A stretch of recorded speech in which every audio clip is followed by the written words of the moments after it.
Este es el recordar de una historia que comienza en la esclavitud, una historia que nos recuerda a aquel cordero sacrificado para guardar nuestras vidas, una historia que es festejo de la libertad que nos fue concedida, para que entonces podamos ir y contarla a otros y decirles lo que pasó en nosotros.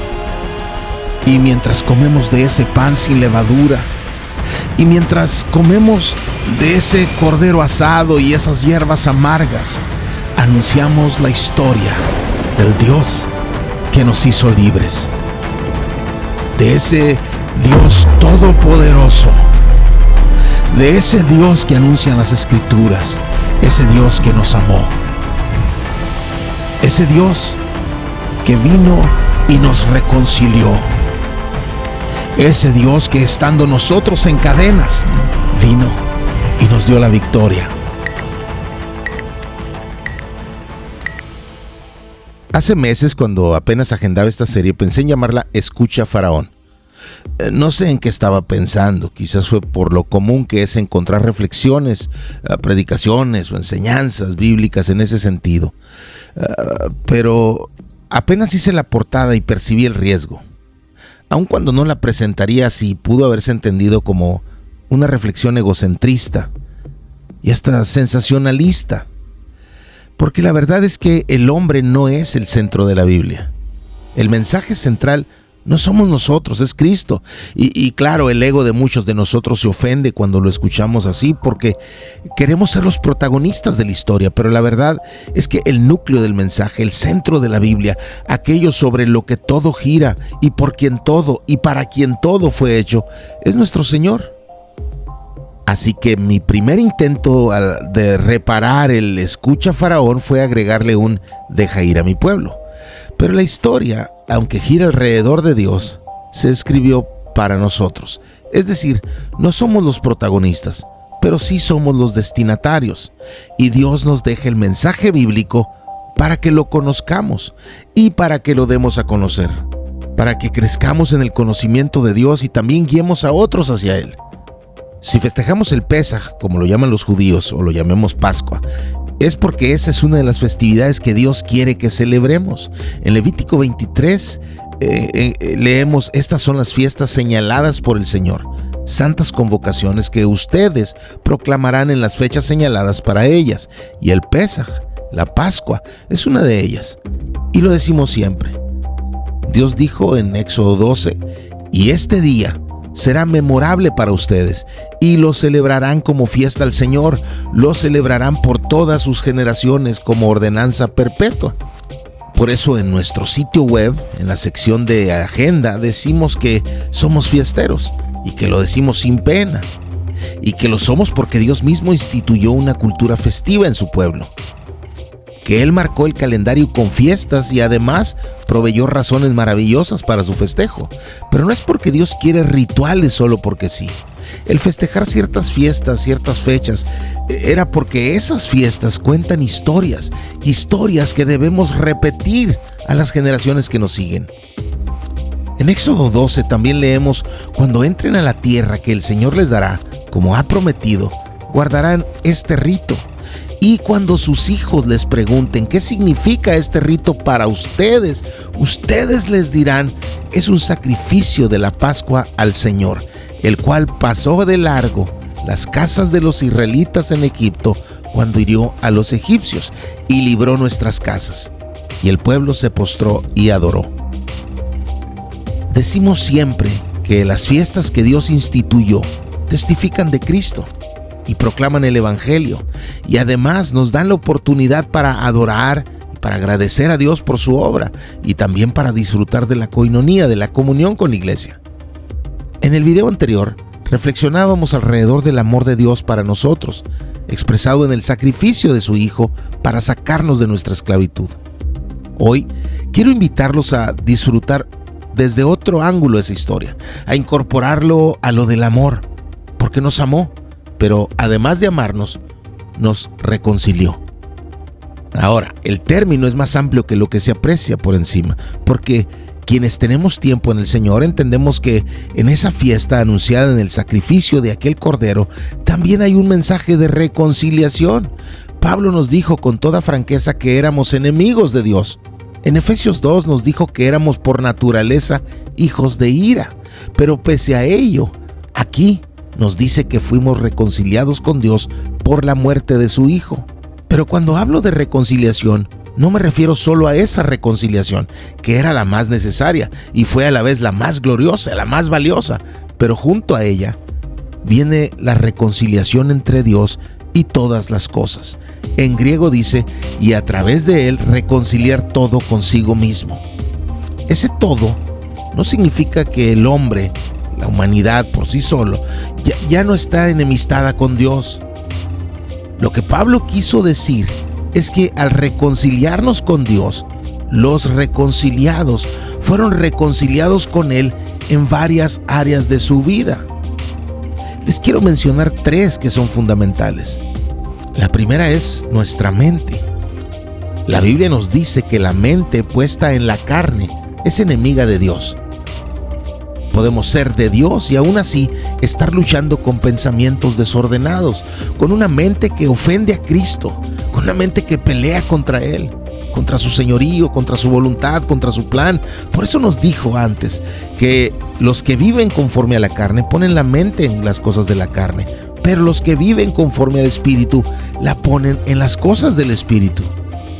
Qué manera de aprender a distinguir dónde estamos, ¿no? Si nuestra mente está puesta en las cosas carnales, no somos espirituales. Y si somos espirituales, nuestra mente está puesta en las cosas del Espíritu.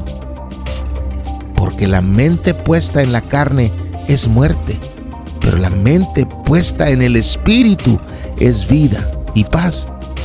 Y entonces, no solo somos perdonados y reconciliados con Dios, también nuestra mente pasa por un proceso de limpieza, de desintoxicación, de reconciliación con Él.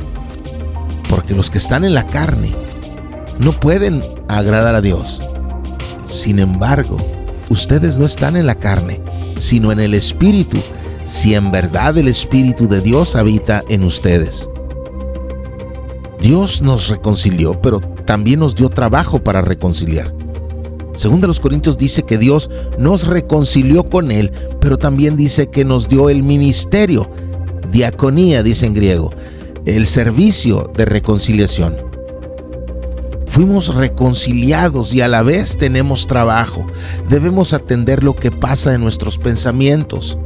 Filipenses dice, por lo demás, hermanos, todo lo que es verdadero, todo lo digno, todo lo justo, todo lo puro, todo lo amable, todo lo honorable, si hay alguna virtud o algo que merece elogio, en esto mediten.